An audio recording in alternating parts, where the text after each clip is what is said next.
আসসালামু আলাইকুম। প্রিয় দর্শক, অন্য মঞ্চের আলাপ চাইতায় আপনাদের সকলকে আমন্ত্রণ জানাচ্ছি।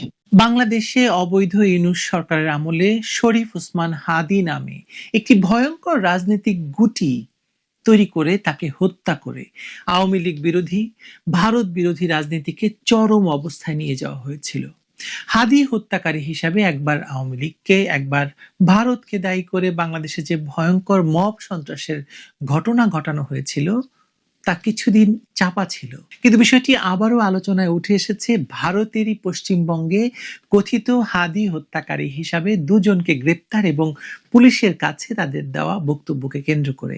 মনে হচ্ছে আগামী 2-3 দিন আবারও হাদী এবং হাদী হত্যাকাণ্ডের রহস্য উন্মোচনের সঙ্গে সঙ্গে বাংলাদেশের রাজনীতিরও নয়া গতিপথ শুরু হতে যাচ্ছে। দীর্ঘ নাটকীয়তা, পাল্টাপাল্টি অভিযোগ এবং তুমুল রাজনৈতিক অস্থিতিশীলতার পর অবশেষে ইনকিলাব মঞ্চের আহ্বায়ক শরীফ ওসমান হাদী হত্যার প্রধান আসামি ফয়সাল করিম মাসুদ এবং তার সহযোগী আলমগীর হোসেনের ভারতের পশ্চিমবঙ্গে গ্রেপ্তার হওয়ার ঘটনাটি নিঃসন্দেহে এই মুহূর্তে ঢাকার রাজনীতির সবচেয়ে বড় গেম চেঞ্জার। গত শনিবার রাতে পশ্চিমবঙ্গের উত্তর 24 পরগনা জেলার বনগাঁ থেকে কলকাতা পুলিশের স্পেশাল টাস্ক ফোর্স এসটিএফ কর্তৃক এই দুই অভিযুক্তকে গ্রেপ্তারের খবরটি যখন রোববার প্রকাশ্যে আসে, তখন ঢাকার তদন্তকারী সংস্থাগুলোর পূর্ববর্তী দাবি এবং বিশ্বাসযোগ্যতা নতুন করে প্রশ্নের মুখে পড়েছে। ভারতীয় পুলিশের ভাষ্যমতে বাংলাদেশে চাঁদাবাজি এবং হত্যাকাণ্ডের মতো গুরুতর অপরাধ সংগঠনের পর অবৈধভাবে সীমান্ত পাড়ি দিয়ে এই দুজন ভারতে অবস্থান করছিলেন এবং পরিস্থিতি ঠান্ডা হলে পুনরায় বাংলাদেশে প্রবেশের ছক কষছিলেন। আদালত তাদের 14 দিনের রিমান্ড মঞ্জুর করেছে, যা এই রহস্য জট খোলার প্রাথমিক ধাপ মাত্র। এই গ্রেপ্তারের ঘটনায় আন্তঃবাহিনী জনসংযোগ পরিদপ্তর বা আইএসপিআর ও ভারতীয় গণমাধ্যমের বরাত দিয়ে যে তথ্য সামনে এসেছে তা বাংলাদেশের অভ্যন্তরীণ তদন্তের এক বড়সড় গলদ অথবা সাজানো চিত্রনাট্যের দিকে ইঙ্গিত করছে। স্মরণ করা যেতে পারে যে হাদী হত্যার পর বাংলাদেশে যে কি ভয়াবহ পরিস্থিতির সৃষ্টি করা হয়েছিল। হত্যার দায়ভার সরাসরি আওয়ামী লীগ এবং প্রতিবেশী দেশ ভারতের ওপর চাপিয়ে দিয়ে এক অরাজক পরিস্থিতির জন্ম দেওয়া হয়েছিল। অথচ ভাগ্যের কি নির্মম পরিহাস, সেই ভারতই আজ হাদী হত্যার মূল আসামিদের গ্রেপ্তার করে বিচারের মুখোমুখি দাঁড় করিয়েছে। এখানে স্বাভাবিকভাবেই প্রশ্ন জাগে, ভারত যদি সত্যি এই হত্যাকাণ্ডের নেপথ্যের কারিগর হতো, তবে তারা কি নিজেদের মাটিতে হত্যাকারীদের আশ্রয় দেওয়ার পরিবর্তে গ্রেপ্তার করে উল্টো বাংলাদেশের হাতে তুলে দেওয়ার প্রক্রিয়া শুরু করত? কোন রাষ্ট্র কি তার নিজের অ্যাসেট বা গুপ্তচরের পরিচয় এভাবে ফাঁস করে দেয়? এই গ্রেপ্তারের মধ্য দিয়ে অন্তত ভারতীয় এজেন্সির কারসাজি নামক যে ধোঁয়াশা তৈরি করা হয়েছিল, যে মিথ্যা অপবাদ দেওয়া হয়েছিল, তা অনেকাংশে ফিকে হয়ে গেছে। সবচেয়ে বিস্ময়কর এবং উদ্বেগজনক বিষয় হলো বাংলাদেশের তদন্তকারী সংস্থাগুলোর ভূমিকা। হাদী হত্যার পর তড়িঘড়ি করে যেভাবে জজ মিয়া নাটকের অবতারণা করা হয়েছিল তা এখন দিবালোকের মতো পরিষ্কার। পুলিশ এবং ডিবি এর আগে জানিয়েছিল তারা হাদী হত্যার ঘটনায় 11 জনকে গ্রেপ্তার করেছে, যাদের মধ্যে সঞ্জয় চিসিম এবং মোহাম্মদ ফয়সাল নামের দুজন আদালতে 164 ধারায় স্বীকারোক্তিমূলক জবানবন্দিও দিয়েছিলেন। এমনকি প্রধান অভিযুক্ত বলা ফয়সালের বাবা, মা, স্ত্রী এবং শ্যালককেও গ্রেপ্তার করে রিমান্ডে নেওয়া হয়েছিল। এখন প্রশ্ন হলো, ভারতে এসটিএফ যদি প্রকৃত ফয়সাল করিম মাসুদকে গ্রেপ্তার করে থাকে, তবে ঢাকার আদালতে স্বীকারোক্তি দেওয়া সেই ফয়সাল কে ছিল? কার জবানবন্দি রেকর্ড করলেন ম্যাজিস্ট্রেট? আর যে সঞ্জয় চিসিম ও সিভিয়নকে রিমান্ডে নিয়ে স্বীকারোক্তি আদায় করা হলো, তারা কি তবে নিছক বলির পাঠা? প্রশাসনের নাকের ডগায় কিভাবে এমন একটি সাজানো তদন্ত চলল এবং কাদের স্বার্থ রক্ষার্থে নিরীহ মানুষদের ফাঁসানো হলো, সেই উত্তর এখন নিশ্চয়ই দেবেন তদন্ত কর্মকর্তারা। এই হত্যাকাণ্ডটি কোনো সাধারণ হত্যাকাণ্ড ছিল না, বরং এটি ছিল একটি সুপরিকল্পিত রাজনৈতিক দাবার চাল। আওয়ামী লীগ মাঠে ছিল না, তারা রাজনীতিতে কোণঠাসা ছিল, তাদের শীর্ষ নেতৃবৃন্দ বিভিন্ন জায়গায় আত্মগোপনে আছেন। এমন পরিস্থিতিতে হাদীর মতো একজন ছাত্র নেতাকে হত্যা করে তাদের কি ফায়দা হতে পারে তা যুক্তিতে ধোপে টেকে না। বরং হাদী হত্যাকে পুঁজি করে যারা জল ঘোলা করে সেই পানিতে মাছ শিকার করতে চেয়েছিল, তাদের দিকেই আপনি সন্দেহের তীর ঘোরাতে পারেন। নির্ভরযোগ্য সূত্রগুলো নিশ্চিত করছে যে ভারতীয় পুলিশের কাছে গ্রেপ্তারকৃত ফয়সাল এবং আলমগীর জেরার মুখে অত্যন্ত চাঞ্চল্যকর তথ্য প্রদান করেছে। তারা স্পষ্টভাবে জানিয়েছে এই হত্যাকাণ্ডের নির্দেশদাতা বা অর্থদাতা হিসাবে ভারত কিংবা আওয়ামী লীগের কোনো সংশ্লিষ্টতা নেই, বরং তারা এমন কিছু নাম উচ্চারণ করছে যা বর্তমান সময়ের অনেক বিপ্লবীর, তথাকথিত বিপ্লবীর, জুলাই সন্ত্রাসীর মুখোশ খুলে যাবে। লেখক এবং ব্লগার মহিউদ্দিন মোহাম্মদ তার ফেসবুক স্ট্যাটাসে যে ইঙ্গিত দিয়েছেন তা পরিস্থিতিকে আরো জটিল এবং কৌতূহলোদ্দীপক করে তুলেছে। তিনি উল্লেখ করেছেন যে হাদি হত্যা মামলার প্রধান আসামি ফয়সাল ভারতীয় পুলিশের কাছে ডাকসুর এক প্রভাবশালী সাবেক নেতা, যাকে তিনি এ হিসেবে চিহ্নিত করেছেন, এবং ইনকিলাব মঞ্চের আরেক শীর্ষ নেতা, যাকে তিনি বি হিসেবে চিহ্নিত করেছেন, এবং আরো ৮ জনের বিরুদ্ধে স্বীকারোক্তি দিয়েছেন। এই তথ্য যদি সত্য হয় তবে এটি নিশ্চিত যে হাদি ছিলেন তার দলের বা জোটের অভ্যন্তরীণ কোন্দল কিংবা ক্ষমতার সমীকরণের শিকার, অথবা হাদিকে হত্যা করে তারা আরো বড় ফায়দা হাসিলের চেষ্টা করছিলেন। নির্বাচন বানচাল তার মধ্যে একটি, ইউনূসকে ক্ষমতায় রাখা আরো দীর্ঘ সময় সেটা একটি হতে পারে, নিজেদের মধ্যে আধিপত্য বিস্তার কিংবা হাদিকে শহীদ বানিয়ে, যে কথা বলছিলাম, রাজনৈতিক ফায়দা হাসিলের জঘন্য খেলায় মেতেছিল তার খুব কাছের মানুষেরা, যে কথা আমরা বহুদিন ধরে বলেছি, অনেকেই বলেছেন। আইএসপিআর এর বিজ্ঞপ্তিতে বলা হয়েছে ডিজিএফআই এর নবনিযুক্ত মহাপরিচালকের ভারত সফরের সময় এই আসামিদের ফেরত পাঠানোর জন্য চাপ দেওয়া হয়েছিল। এর প্রেক্ষিতেই ভারতীয় কর্তৃপক্ষের এই সাঁড়াশি অভিযান। এটি দুদেশের নিরাপত্তা সহযোগিতার একটি ইতিবাচক দিক হলেও এটি একই সঙ্গে বাংলাদেশের অভ্যন্তরীণ গোয়েন্দা ব্যর্থতাকে আঙুল দিয়ে দেখিয়ে দিচ্ছে। হত্যাকারীরা 12ই ডিসেম্বর হত্যাকাণ্ড ঘটিয়ে কিভাবে নির্বিঘ্নে সীমান্ত পাড়ি দিল, হালুয়াঘাট সীমান্ত দিয়ে তাদের পলায়নে কারা সহায়তা করলো, যুবলীগ নেতা তাইজুল বা আমিনুলের নাম জড়িয়ে তাদেরকে খোঁজা হচ্ছিল, কিন্তু এখন তো দেখা যাচ্ছে এই পলায়ন প্রক্রিয়ার সঙ্গে আরো বড় কোনো শক্তি জড়িত থাকতে পারে, যারা প্রশাসনের ভেতরে ঘাপটি মেরে আছে বা ইউনূস সরকারই তাদের পাঠিয়ে দিয়েছিল। পশ্চিমবঙ্গ পুলিশের হাতে গ্রেপ্তারকৃতদের বাংলাদেশে হস্তান্তরের প্রক্রিয়া শুরু করেছে। তাদের দেশে ফিরিয়ে এনে যখন নতুন করে জিজ্ঞাসাবাদ করা হবে তখন থলের বেড়াল বেরিয়ে আসতে বাধ্য। তবে সংখ্যাও কম নয় যারা এতদিন তদন্ত ভিন্ন খাতে প্রবাহিত করার চেষ্টা করেছে, যারা ভুয়া আসামি সাজিয়ে স্বীকারোক্তি আদায় করেছে, তারা কি প্রকৃত সত্য উন্মোচিত হতে দেবে, নাকি ফিরিয়ে আনার পথেই বা কারাগারে অন্য কোনো দুর্ঘটনা ঘটাবে তারা? হাদি হত্যাকাণ্ড ইউনূস সরকারের মেটিকুলাস ডিজাইনের অংশ বই, অন্য কিছু নয়।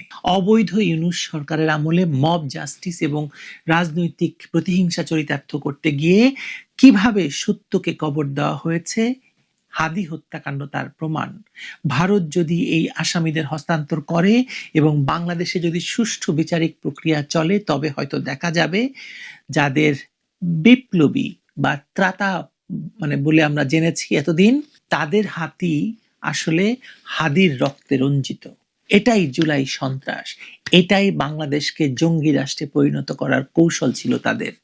সত্য উদ্ঘাটনের এই প্রক্রিয়ায় আগামী দিনগুলো বাংলাদেশের রাজনীতির জন্য অত্যন্ত গুরুত্বপূর্ণ।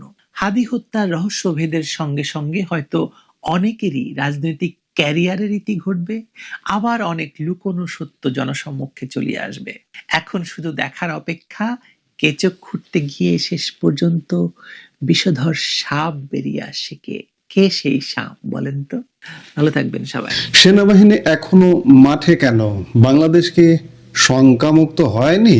আশা করি সবাই ভালো আছেন। গত 1.5 বছরে বাংলাদেশের একটি পরিচিত চিত্র ছিল, সেটি হচ্ছে রাজপথ থেকে অলিগলি সবখানেই সেনাবাহিনীর টহল।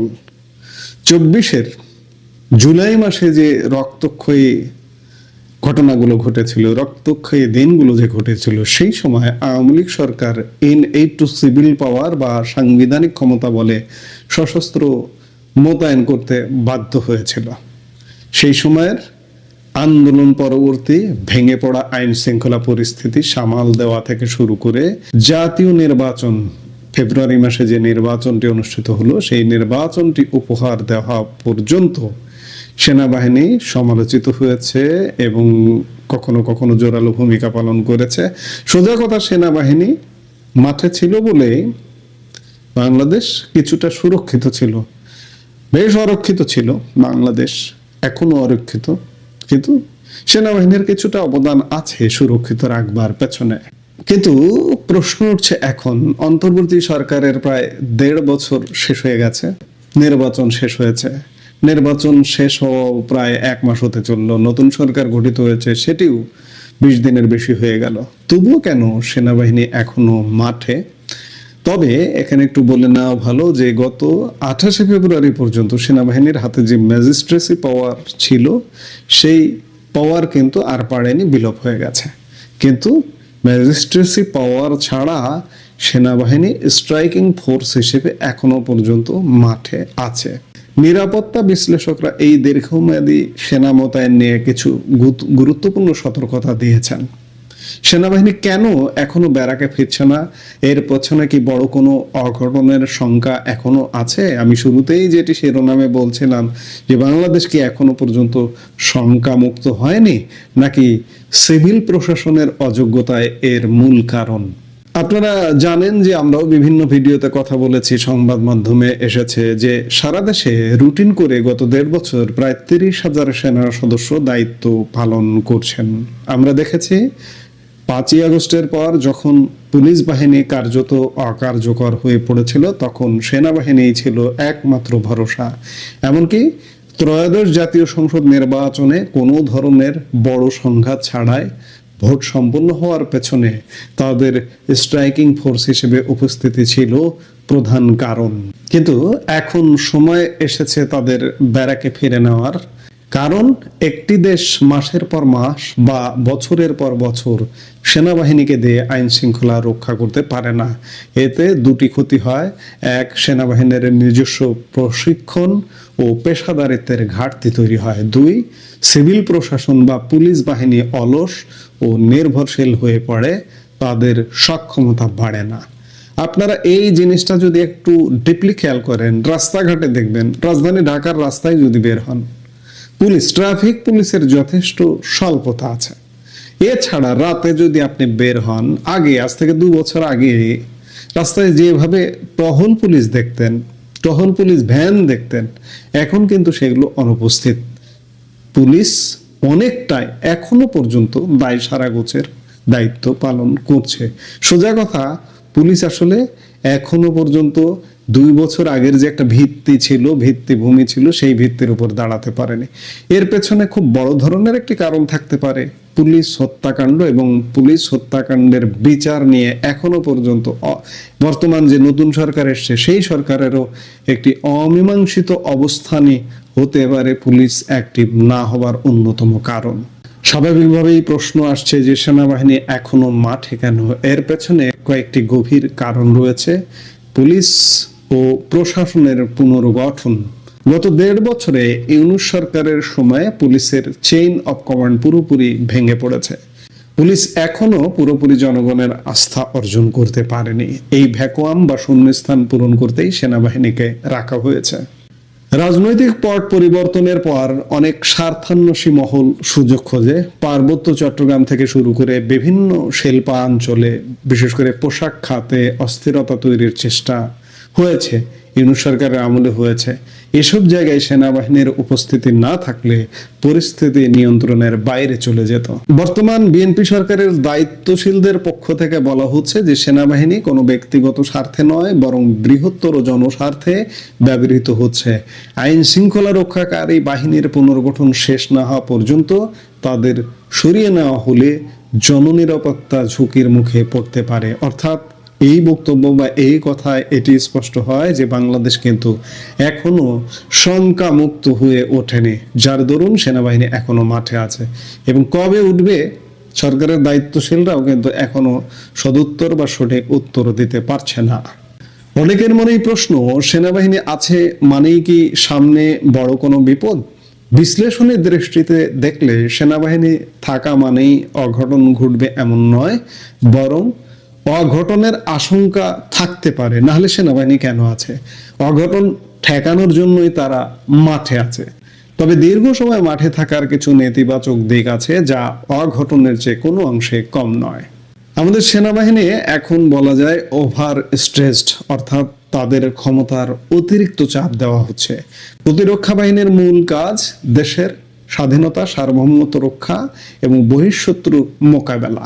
তাদের যদি সারাক্ষণ ট্রাফিক নিয়ন্ত্রণ বা চোর ডাকাত ধরতে ব্যস্ত রাখা হয়, তবে যুদ্ধের ময়দানে তাদের দক্ষতা কমে যাওয়ার ঝুঁকি থাকে। দীর্ঘ সময় সাধারণ মানুষের সাথে ডিল করতে গিয়ে অনেক সময় অনাকাঙ্ক্ষিত ঘটনা ঘটে যেতে পারে, যা সেনাবাহিনীর ইমেজের জন্য ক্ষতিকর। ইউনূস শাসন আমলে বেশ কয়েকবার বিভিন্ন জায়গায় অনাকাঙ্ক্ষিত ঘটনা ঘটেছে এবং সেনাবাহিনীর ইমেজ ক্ষুণ্ণ হয়েছে বলে সেনাবাহিনী সমালোচনার মুখে পড়েছে। সেনাবাহিনীকে সমালোচনা করতেও কিন্তু বাংলাদেশের মানুষ ছাড়েনি। বিশ্লেষকদের মতে সিভিল প্রশাসন যদি সবসময় সেনাবাহিনীর উপর ভরসা করে থাকে, তবে দেশে গণতান্ত্রিক প্রতিষ্ঠানগুলো শক্তিশালী হতে পারে না। এটি দীর্ঘমেয়াদে রাষ্ট্রের কাঠামোর জন্য বড় হুমকি হয়ে দেখা দিতে পারে। এর থেকে উত্তরণের উপায় কি হতে পারে? বিশেষজ্ঞরা বলছেন, স্থানীয় পর্যায়ে জনপ্রতিনিধি থাকলে আইন শৃঙ্খলা নিয়ন্ত্রণ সহজ হয়। এই জন্য স্থানীয় সরকার, যে এখন একটা ভ্যাকুয়াম আছে, ইউনিয়ন পরিষদ থেকে শুরু করে পৌরসভা, উপজেলা পরিষদ, এমনকি সিটি কর্পোরেশন, এই নির্বাচনগুলো দ্রুত নিশ্চিত করা। পুলিশকে রাজনৈতিক প্রভাব মুক্ত করে পেশাদার বাহিনী হিসেবে গড়ে তোলাটা এই পরিস্থিতি থেকে উত্তরণের একমাত্র উপায়। একবারে না সরিয়ে পর্যায়ক্রমে এলাকা ভিত্তিক সেনা প্রত্যাহার করা যেতে পারে। যেখানে পরিস্থিতি স্বাভাবিক, সেখান থেকে আগে সরানো। আইন শৃঙ্খলা সংক্রান্ত মন্ত্রিসভা কমিটিও ইঙ্গিত দিয়েছে যে রাষ্ট্রীয় বাহিনীগুলোর পুনর্গঠন শেষ হলেই সশস্ত্র বাহিনীকে ব্যারাকে ফিরিয়ে নেওয়া হবে। এখন প্রশ্ন হচ্ছে যে কবে সেই পুনর্গঠনটা শেষ হবে, পুলিশ কবে আস্থায় আসবে, পুলিশ কবে জনগণের বন্ধু হয়ে উঠবে, পুলিশ কবে, আমরা 2 বছর আগে পুলিশকে যেভাবে দায়িত্বে দেখেছি, দায়িত্বশীল ভূমিকায় দেখেছি, আবার দেখব। আমরা নিশ্চয়ই সেটার জন্যই অপেক্ষা করতে হবে, তাছাড়া উপায় নেই। সেনাবাহিনীকে বলা হয় আমাদের গর্বের প্রতীক, কিন্তু সেনাবাহিনী দ্বারা বাংলাদেশের ইতিহাসে অনেক কলঙ্ক, কালো অধ্যায়ের ঘটনাও আছে। সেই সমালোচনাগুলো বাদ দিয়ে আমি গৌরবের প্রতীক হিসেবে রাখতে চাই। সংকটের সময় তারা ত্রাতা হয়ে আসে, কিন্তু সেই ত্রাণকর্তার ভূমিকাকে চিরস্থায়ী করা কোনো সুষ্ঠু রাষ্ট্রের লক্ষণ নয়। শুধু তাই নয়, সেনাবাহিনী বাংলাদেশের ক্ষমতা পরিবর্তনে সবসময় ভূমিকা পালন করে। বাংলাদেশ এখনো, এই যে আমরা মুখে মুখে গণতন্ত্র গণতন্ত্র বলি, গণতন্ত্রের কিছুই নাই।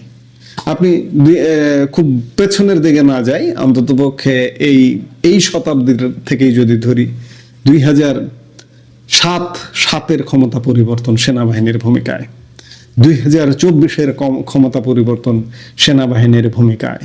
সামনে যে ক্ষমতাটা পরিবর্তন হবে, সেটাও কি আপনি মনে করেন যে সেনাবাহিনীর ভূমিকা ছাড়া হবে? আজকে যে বিএনপি সরকার ক্ষমতায় বসেছে, তারা কি নিয়মতান্ত্রিকভাবে ক্ষমতা হস্তান্তর করবে? তারা আবারও নির্বাচন করে, সেটা নির্বাচনটা যদি 6 মাস পরে হয়, 1 বছর পরে হয়, কিংবা 5 বছর মেয়াদও পূরণ করে, বিএনপি চাইবে তারা আজীবন ক্ষমতায় থাকতে। তখন কি হবে? সেনাবাহিনীর ভূমিকা পালন করতে হবে। অর্থাৎ বাংলাদেশে গণতন্ত্র বলে আসলে কিছু নেই। এখানে একনায়কতন্ত্রই আছে, এটাই থাকবে। এটা কবে, কতদিনে গণতন্ত্র আসবে, কবে বাংলাদেশ শুদ্ধ হবে, সেটি আসলে বড় গবেষণার বিষয়। বড় কোনো অঘটনের সংখ্যা হয়তো নেই, কিন্তু সিভিল প্রশাসনের এই অস্থিরতা দেশের জন্য মঙ্গলজনক নয়। আমরা চাই দ্রুত পুলিশ ও অন্যান্য বাহিনী শক্তিশালী হোক এবং আমাদের সেনাবাহিনী তাদের প্রিয় ব্যারাকে ফিরে গিয়ে পেশাদার প্রশিক্ষণে মনোনিবেশ করুক। এখন দেখার বিষয় যে সেনাবাহিনী কবে ব্যারাকে ফিরে যায়, আমরা নিশ্চয়ই সেটি দেখব। এই মুহূর্তে এ পর্যন্তই। সবাই ভালো থাকুন, সুস্থ থাকুন।